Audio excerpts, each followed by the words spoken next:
ГСП онлайн. Городские новости сейчас.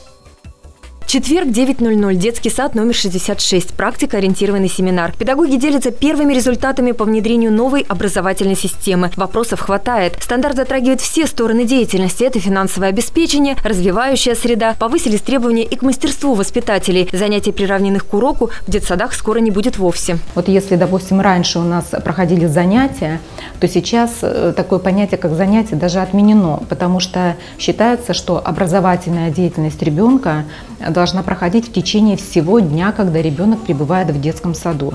Обучение элементарным навыкам, мытью рук, правильной посадке за столом – это тоже образовательная деятельность. А она по новым стандартам должна быть ненавязчивой, постепенной. Необходимо учитывать интересы ребенка, к каждому индивидуальный подход. А обучать и воспитывать по-новому тоже нужно уметь. Вот и делятся воспитатели своими первыми наработками. Проводят открытые занятия. Здесь представители всех дошкольных учреждений города. Всего порядка 60 человек.